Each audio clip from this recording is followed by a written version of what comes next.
So, hello Facebook world. I was challenged this week to do a Facebook Live and an Instagram Live at the same time, which is out of my comfort zone, absolutely, because oh my gosh, technology can be a little bit overwhelming sometimes. So I'm not even sure where to look on my laptop. But I'm also live on Instagram, and this week, actually since last week, I've been doing daily lives on Instagram. So I'm not sure if I'm going to bring that to Facebook because it's a lot. And yes, it's a little bit intimidating, but we'll see how it goes. But if you're wanting to get a little bit of daily insights, then head over to my Instagram, which is @wildwomanfree. And yeah, you can follow on there. And I've got a heap of different videos on IGTV that you can follow along with. But today, something that has been coming up, I mean, oh my gosh, it's been coming up my whole life, but particularly more this year, and hence accelerated a lot of growth for me and for a lot of people around me, has been the art of letting go and why that's so important. So basically, the reason why we let go is because we cannot control everything. The idea that we control everything, and even the hilarity behind trying to control everything, is quite egoic, and things are going to happen that literally test you to make you let go. So we try and gain control because there's the myth of stability, and stability is a myth because everything is constantly changing.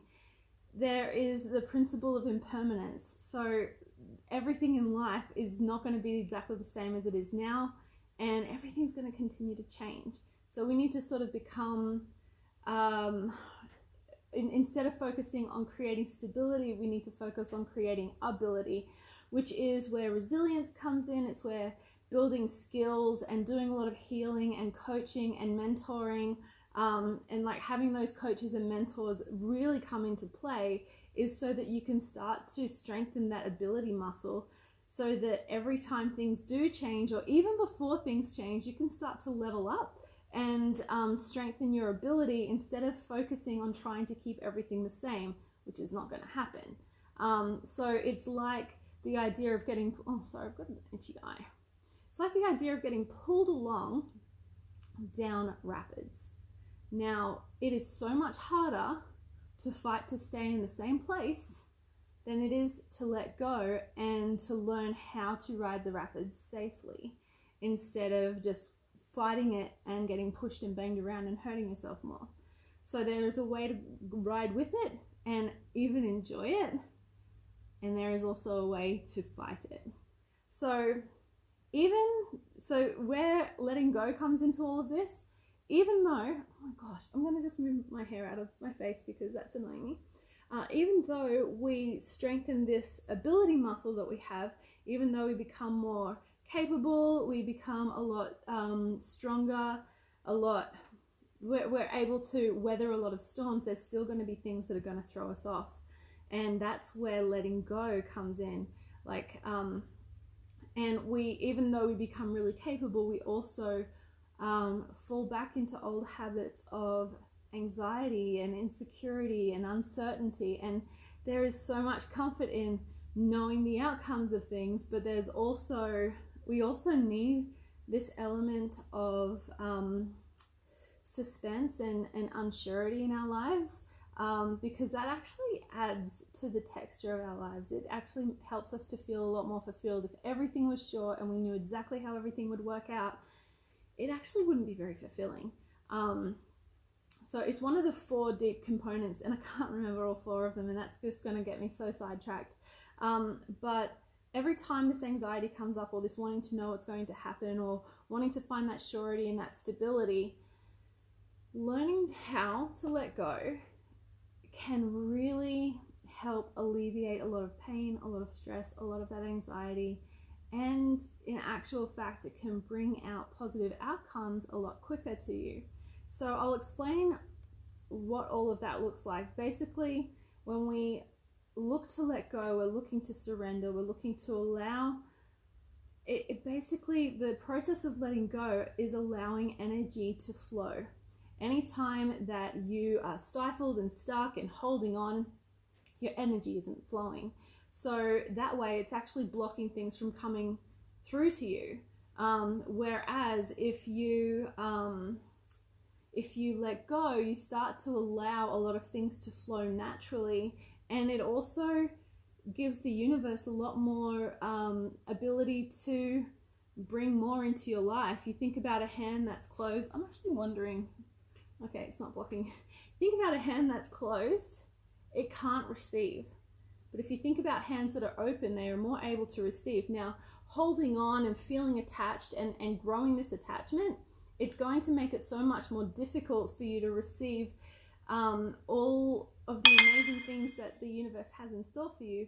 Whereas the letting go allows you to be able to receive. It allows you to be a lot more open to different outcomes, which might actually be better for you that you hadn't have necessarily thought of. But the whole idea of holding on to one set outcome and the attachment to that is actually stifling a lot of different things from coming to you. So the whole how to let go. Well, there are a few different things that you can do. There's tapping is a really good one. I know some of you, I spoke the other day about energetic healing. Tapping is one of them.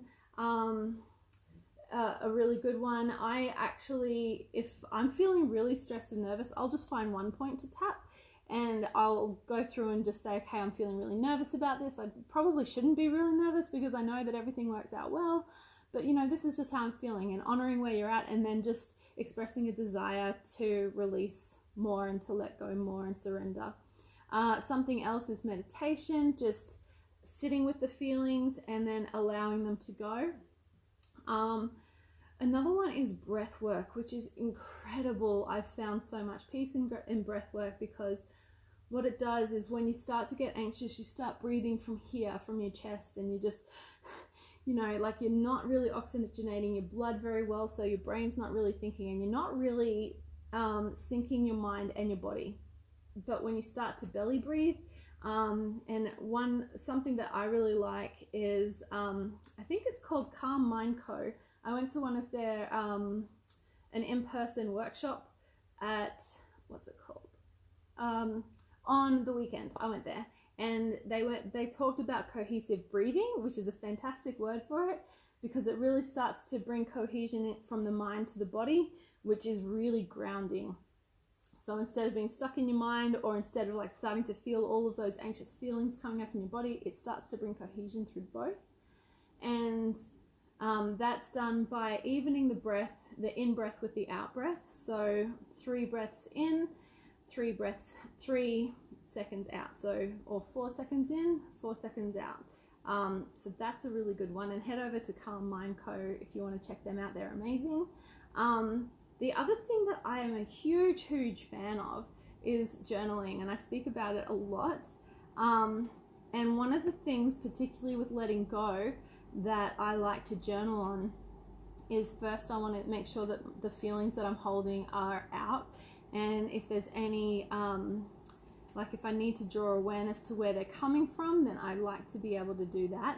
But more than anything, when it comes to letting go and releasing attachment, I really like to journal on evidence. The evidence in my life where letting go, or not letting go, like sometimes when things just work out, no matter how hard I've tried or haven't tried, when things work out to be okay, that's what I really want to journal on, and just find as much evidence for that. Because anything that we hold as a belief is basically just a thought that we continue to think over and over again, and then we it's called controlled bias.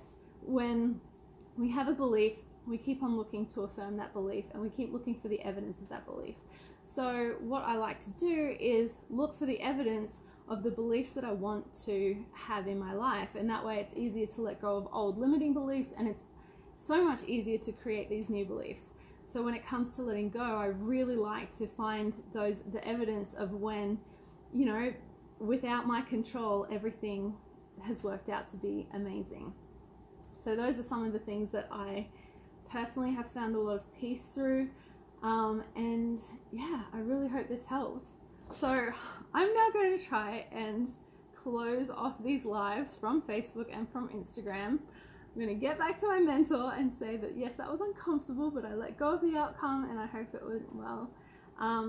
And happy Thursday, everyone. All right, goodbye, Facebook. I'll end you first. All right, yes, and that was not comfortable. Why is it not ending? Oh, wait. Okay, I'm gonna sort that out in a minute. And goodbye, Instagram.